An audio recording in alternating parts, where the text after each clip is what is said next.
Today,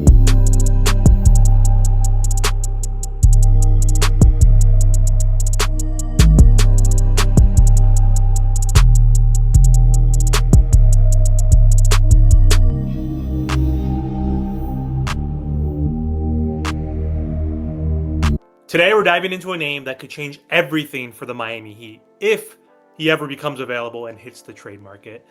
That player is Lauri Markkanen.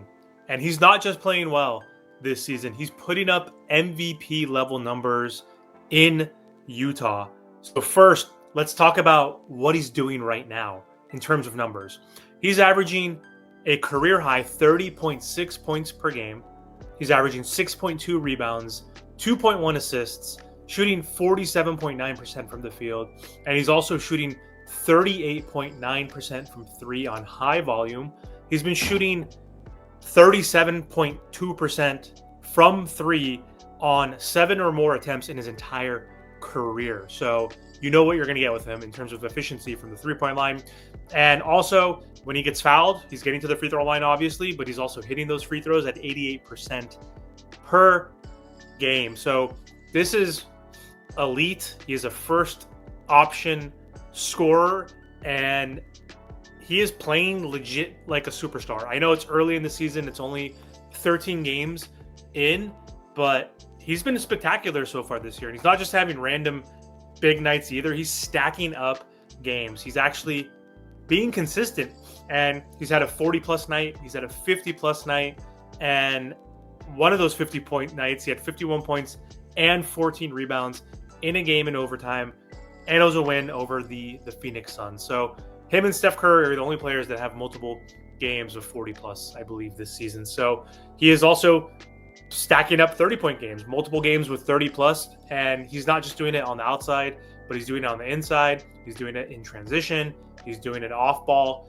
He's been great, and this is a 7-footer who moves like a wing. Like, he's a power forward, 6'11", 7 foot, roughly. And he's also someone who could punish you in the paint, like especially in taking consideration if there's any smaller guards on him or any mismatches.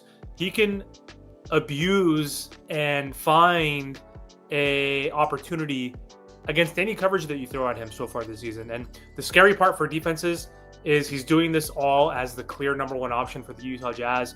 And defenses are loading up on him every night, and he's still giving teams 30 points a game. So Lauri Markkanen, we know his contract is a pretty big one, because if we're going to talk about any trades, you have to take into consideration his contract. And so in 2024, he signed a 5-year extension with the Utah Jazz for $238 million. So he is a max player, and he's not on a bargain type of deal where he's making $25-30 million a year. Like, he's locked in as the Jazz's franchise guy.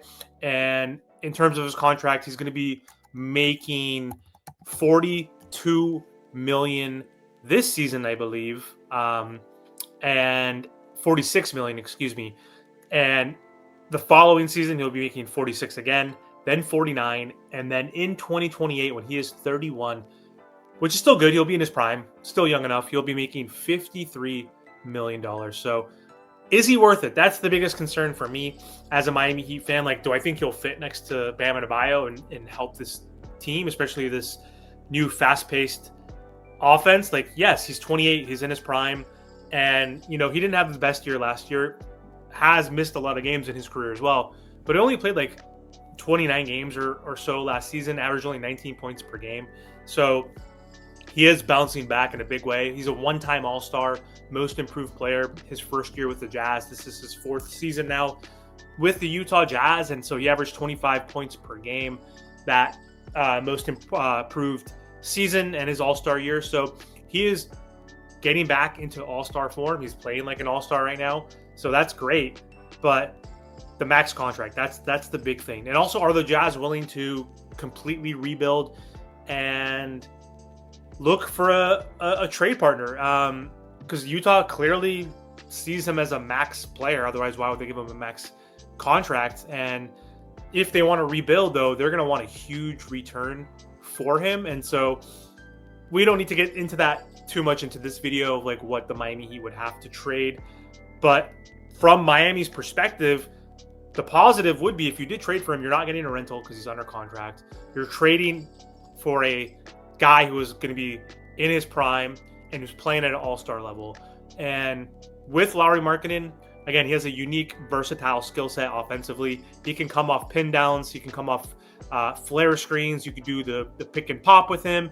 You can do pick and roll with him. He can attack a closeout as well and finish at the rim. He kills mismatches in the post against smaller guards or wings. He has elite shooting at his size, evidently. I mean, he's shooting 38% from three, like I mentioned, on high volume, so defenses have to respect him beyond the arc.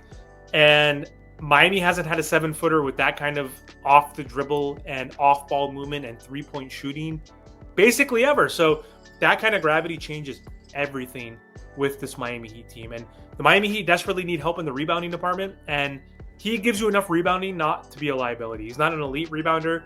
His second year, I believe, with the Chicago Bulls, he did average 9.5 rebounds. Since then, he's not going to average 10 rebounds or 12 rebounds per game, but he's going to give you somewhere around 6 to 7 per night, which the Miami Heat still need. And he's someone that can play next to Bam. Bam will clean up the glass. Bam will box out, and maybe he'll get even more rebounds, which I think is more than enough. And when you look at the offense he's going to be giving you, I think that's going to matter the most. He's tall. He's active. He can grab the boards. He can box out. He doesn't get bullied. And the fun part is just imagining Bam plus Lauri. That might be one of the most complimentary front courts in the league. And I mean, it's essentially hoping Jovic could become like a Lauri Markkanen type player. I'm not just saying that because they're both, he's Finnish and Nico is Serbian. But just the fact that they're, similar size, similar skill set, guard-like skills for 6'11", 7-footers who can hit the three, who can dribble and penetrate a little bit. So that could be huge. Like Bam operates at the elbows, predominantly in the past on DHOs, but on short rolls. And Lauri stretches the floor. And he can run off screens and he can attack mismatches. So I think that's huge. And seeing them run inverted pick and rolls for each other, Bam could do pick and rolls. Lauri could do pick and pops. Like if teams switch, Lauri shoots over small defenders. If they drop, he walks into the three. If they trap, Bam plays 4-on-3 as a playmaker. We know Bam is one of the better play-making bigs in the NBA. So that's huge, man. And like you could also work the Spain pick and roll with Bam as the roller, Lauri as the back screener, which could be huge. He could also then pop as well, like for that Spain pick and roll. So we'll see. Defensively, he's not the best, but he's not a bad defender. Like he is honestly not a below average defender. Again, he's mobile enough to hang in space with wings, big enough to guard centers. So I think it would be a very good compliment. And also it just gives the Miami Heat like another big. Like we need another big desperately. Like I don't know if we would have to trade Khalil Ware. We have to trade one of Khalil or Nico, maybe even a Jaime, of course, with Tyler Hero. Who knows?